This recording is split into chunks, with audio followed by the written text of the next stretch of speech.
इसे कहते हैं राई का पहाड़ बनाना, पर सुप्रीम कोर्ट ने राई का पहाड़ बनने नहीं दिया। फर्ज कीजिए कि आप कोई विल लिख रहे हैं, तो इस केस में आप हुए टेस्टेटर और कोई विटनेस आता है आपकी उस विल को अटेस्ट करने के लिए। अगर आप उसके सामने अपना सिग्नेचर या अंगूठा लगा रहे हो, तो क्या आप उस विटनेस को डायरेक्शंस भी दोगे कि देखो ये अंगूठा मेरा है, ये सिग्नेचर्स का निशान मेरा है और अब आप एज अ विटनेस इसे साइन करो।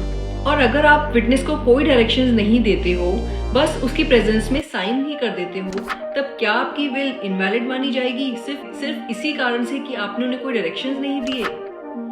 वियर्ड ना?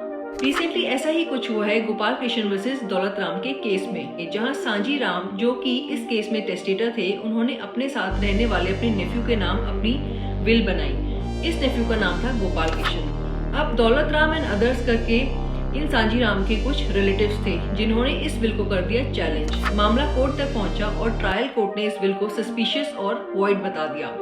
मैटर रिवर्स हुआ अपीलेट कोर्ट में जाके, और हाई कोर्ट में पहुंचने पर ऑनरेबल हाई कोर्ट ने अपीलेट ऑर्डर को सेट असाइड किया और कहा कि section 63C of Indian succession act 1925 कहता है कि विटनेस की टेस्टिमनी यहाँ पे मानी नहीं जाएगी, क्योंकि सांजी राम के अंगूठे के मार्क भले ही विटनेस की प्रेजेंस में हुए थे, पर सांजी राम के डायरेक्शंस पर नहीं। सो विटनेस का टेस्ट फंक्शन यहाँ हो गया इनवैलिड और ये विल भी। अब ये मैटर पहुंचा सुप्रीम कोर्ट में और ऑनरेबल सुप्रीम कोर्ट ने हाई कोर्ट की जजमेंट को कर दिया सेट असाइड, ये कहते हुए कि अगर विटनेस ये टेस्टिफाई करे कि उसकी प्रेजेंस में टेस्टेटर ने विल को साइन किया है, तो ये इनफ एविडेंस है उस विल को वैलिड करार देने का। सिर्फ उन केसेस में जहां टेस्टेटर के बिहाफ पे कोई और साइन करता है, तब टेस्टेटर को विटनेस को क्लियर डायरेक्शंस देनी होती है कि ये सिग्नेचर टेस्टेटर के बिहाफ पे किया गया है।